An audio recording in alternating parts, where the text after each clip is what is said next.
এখন থেকে আপনার প্রিয় সিরিয়ালগুলো ফ্রিতে দেখুন এক্সক্লুসিভলি শুধুমাত্র সান নেক্সটে। এখনই অ্যাপ ডাউনলোড করুন।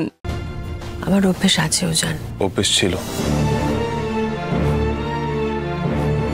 যাই হোক, একটা ওয়েল ফার্নিশড ফ্ল্যাট দেখবেন যেখানে সব রকমের ফার্নিচার যাতে অ্যাভেলেবল থাকে। ওকে?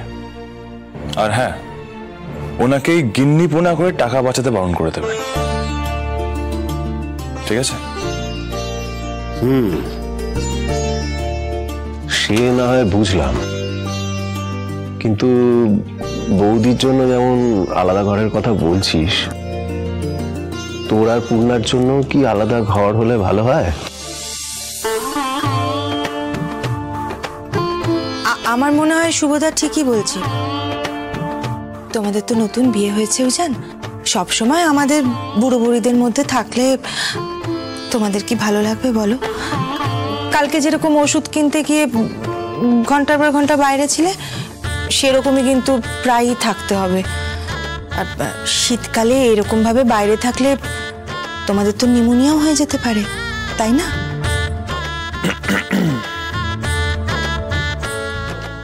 কি হয়েছে?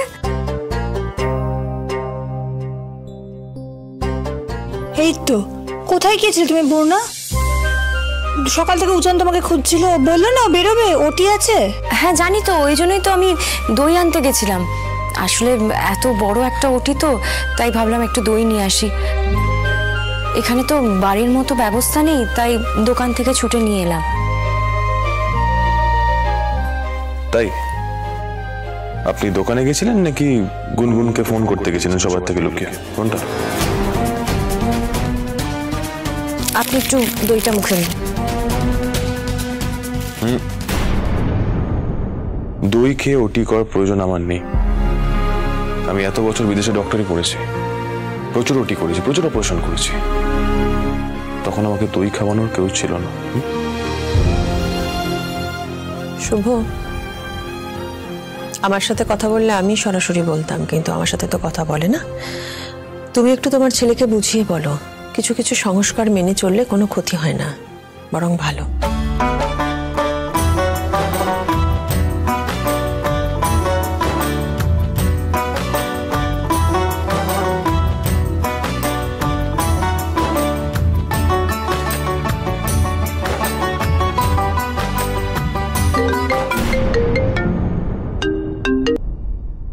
হ্যালো, সে কি? পেশেন্টের অবস্থা ভালো না? ওকে ওকে, আপনি ওটি রেডি করুন, আমি এক্ষুনি আসছি।